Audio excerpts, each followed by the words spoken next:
In this video, we will discuss where we are in the toxic baby food lawsuits and look at potential settlement amounts.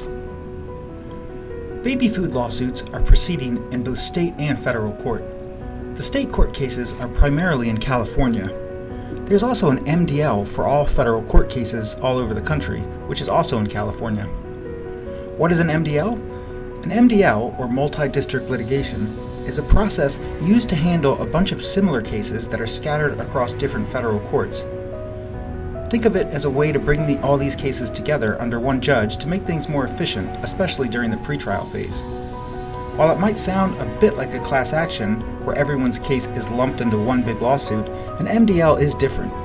Each person still has their own individual case and the chance for their own trial or settlement.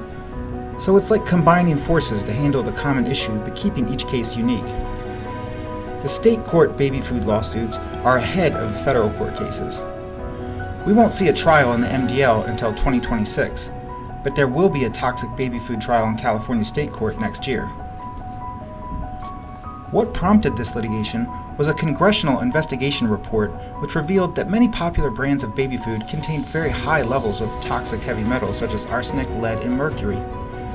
Research has shown that consuming these metals can cause neurological issues in young children and babies. The investigation report prompted a growing wave of toxic baby food lawsuits across the country. These lawsuits are being filed by parents who allege that their child developed autism or other neurologic conditions as a result of being exposed to heavy metals in contaminated baby food products.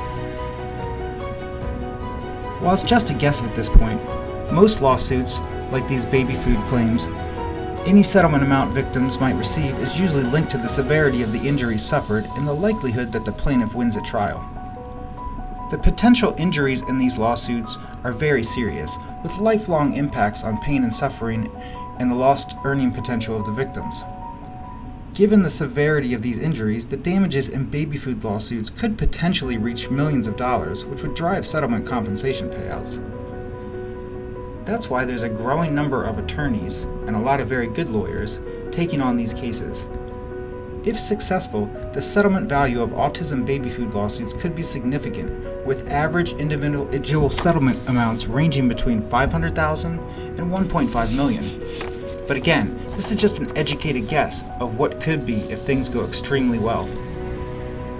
If your child consumed any of the brands currently under investigation, which includes Beechnut, Campbell, Walmart, Hain, Sprout, Gerber, or Nurture, you might be eligible to join the toxic baby food litigation.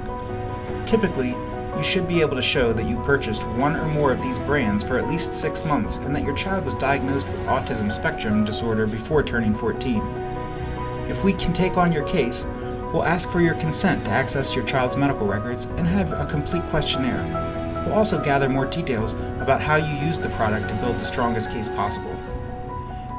If your child meets these qualifying criteria, call us today for a free consultation at 800-553-8082.